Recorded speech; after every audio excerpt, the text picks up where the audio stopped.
Are you convinced, as the White House says, that he's an MS-13 member? Oh, 1,000%. Yes, indeed. 1,000%. I'm asking President Bukele, under his authority as president of El Salvador, to do the right thing and allow Mr. Abrego Garcia to walk out of a prison. It's an El Salvador citizen who was sent back to El Salvador, who was in the country illegally, who, according to some people in his long process, which does include an existing deportation order, believes that he has an affiliation with MS-13. As I said, there's no version of this man's life where he comes back.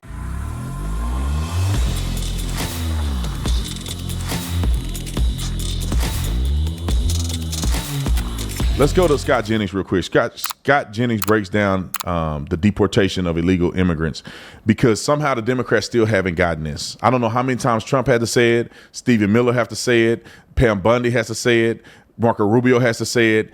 The president has got all the laws on his side. The Supreme Court has ruled that he's justified in deporting the El Salvadorian person back to El Salvador, who's a part of a criminal gang syndicate and a terrorist organization, or whatever you want to call it. And they still can't accept it. But roll the clip.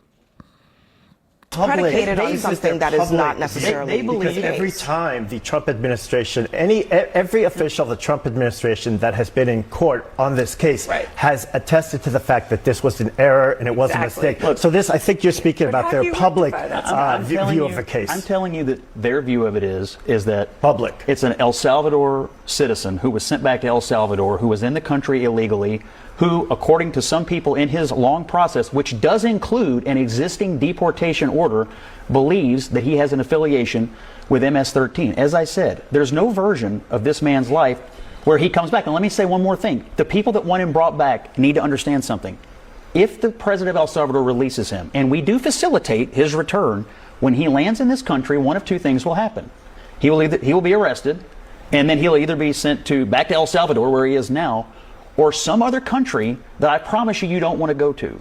He's not going to be allowed to come back and live in this country as though he is a U.S. citizen. That's literally the definition of tyranny, right? So here's what's going to happen. We're going to throw him in jail. No, there's a thing called the rule of law and due process, which has not been followed in this case. And if I have a slightly optimistic take on this, I actually think this is going to come back to bite the Trump administration, because what's going to happen is the next time this goes up the court system, they have absolutely zero credibility to say, don't worry, you can file a habeas petition, you can get your person back. The courts are not going to allow this to happen. And the idea that the Trump administration has the right of fiat to just decide to ship somebody off to another country, that is fundamentally opposed to everything a constitutional democracy they have the ability to deport people who have deportation orders. Do they not? He got due process. He has a deportation order. But then why didn't they make that argument? He had a withholding of his removal order, so he was in the country temporarily. Why did he have a withholding? Because an immigration judge ruled that. But why? What was the argument? Because he was fearful of a gang that hasn't existed in El Salvador for 4 years. There's more of that gang in Los Angeles than there is in El Salvador. That's not for us to decide. That's the immigration judge decides that. Can I just tell?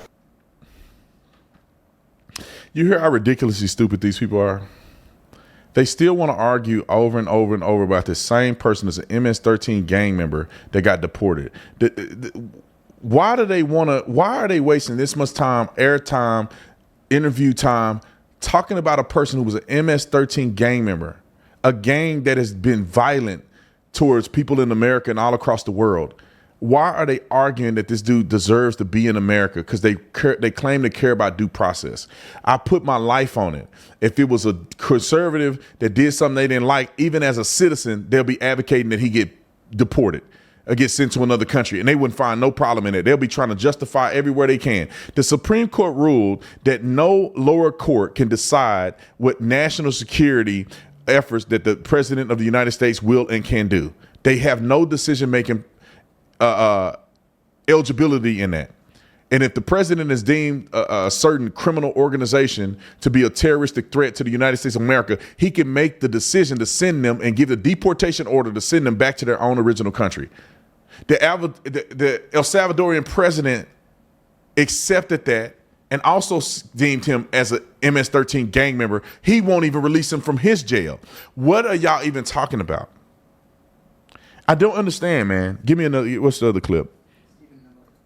Let's go with Stephen Miller, because Stephen Miller is one of the most brilliant people that I have heard. He can explain all this stuff better than just about anybody wrote a clip. Stephen Miller is the Deputy Chief of Staff for Policy and Homeland Security Advisor. All right, Mr. Miller. Van Halen is going to El Salvador tomorrow. What do you think the chances are of him returning with a terrorist? I judge them to be quite low, Jesse. The Senator Van Halen seems to be under the very confused impression that this MS-13 terrorist is his constituent. He is President Bukele's constituent. He is President Bukele's citizen. He is President Bukele's resident. He is not a Maryland man. He is not a Maryland anything. He is an illegal alien from El Salvador with a deportation order from the United States. He is not legally even allowed to be in our country. Under the due process that these Democrats so venerate for illegal invaders, it is legally impermissible for him to have one more minute in this country. So we honored the law and obeyed the law by getting him out of this country. And if the entire Democrat Party was to work itself into a state of emotional hysteria to demand the return of illegal gang members and terrorists to our shores, then that 21% will soon be 15, and then it'll be 11, and then all they'll have left is the support of actual confirmed MS-13 members, and that will be the entire base of the Democrat Party. But Miller, he's wearing a Bulls hat. I mean, he was just a guy from El Salvador, huge Bulls fan, and that's the only thing they have on the guy. Yes, there was an elaborate conspiracy from the Prince George's County Police Department to label him correctly as an MS-13 gang member so that President Trump would then deport him 10 years later. The simple reality is that the police said he was an MS-13 gang member. One immigration judge said he was an MS-13 gang member. ICE said he was an MS-13 gang member. Another immigration judge said he was an MS-13 gang member. And his president, who is not Donald Trump, his president, is Bukele, says that he is, again, a confirmed MS-13 gang member. Everyone who knows anything about MS-13 has said that he is a member of that organization. And this hoax. So, Jesse, we've all seen every time an illegal alien commits a crime, what is the wire story? AP, Reuters, what does it always say? Cleveland man shoots innocent person. Ohio man shoots innocent person. Right? Los Angeles man. And they're illegal aliens. They never, ever admit that the people that are committing these crimes, that are joining these gangs, that are here in our country, are illegal aliens. No, but Miller, imagine writing a header for a news story that says, Trump deports illegal alien from El Salvador to El Salvador. Not exactly a news story, Jesse. But he's a dad. And once you become a dad, you're automatically out of any gang possible. I didn't know if you knew that, but legally it vacates the gang membership once you father children. Let me ask you this, because these lawyers who represent as traffickers Jesse, and no who represent gang members anywhere in the world have children. None. None do. Not El Chapo, not anybody. There are no members of any criminal gang anywhere on planet Earth who have ever had a child. So it's a good fact to know, Jesse. Real quick, the lawyers who represent traffickers and gang members say that he was supposed to be deported anywhere else except El Salvador. You could have sent him to Russia. Yes, correct. Well, so this is what's so bizarre about Democrats' plea. And so he has this thing. So he has a deportation order, and then he has this plea for withholding, which means don't send me to El Salvador, send me somewhere else. Now, the withholding order was invalid because he's a foreign terrorist. He's a member of an FTO, which means that there can't be a withholding order. And it's also invalid because the gang that he said was going to persecute him, the 18th Street Gang, doesn't exist in El Salvador. There is no 18th Street Gang. So for two reasons, it's completely invalid. But let's just say we wanted to honor it. We're going to say, okay, fine. Yeah. We're going to honor your request not to live in El Salvador. That means he could be sent to Haiti. He could be sent to Yemen. He could be sent to Syria. I mean, those are all the options on the table under his plea. Bottom line is this, Jesse. There are American moms and American dads, actual American citizens, who have suffered and been brutalized and been murdered by Joe Biden's illegal aliens, the Democrat Party's illegal aliens. Our tears, our sympathy, our empathy are reserved for actual American moms and dads, not the invaders, Jesse. Yep. We only have so many tears, and we all know men don't cry, so we have to use these tears judiciously, Miller. Good to talk to you. See you soon. Thank you.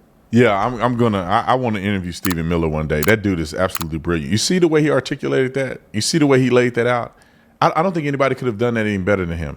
That dude know what he's talking about. And it's funny because the propaganda from Democrats is crazy in these left-wing news organizations. If you ask your left-wing family member about this whole El Salvadorian thing, they're going to give you some crazy rant about how it's wrong and he's a father and it's like, did you know he's actually a gang member determined by 2 judges, ICE, El Salvadorian president? Like, everybody says he's a gang member. Well, where do we get that he's just a father? Then his deportation order, then you have his, I guess the rejection of being deported to El Salvador because of certain reasons, which is all falsified because Stephen Miller just explained it. Somebody explain to me how they still arguing this stupid stuff. I don't know. I want to hear your comments in the comment section.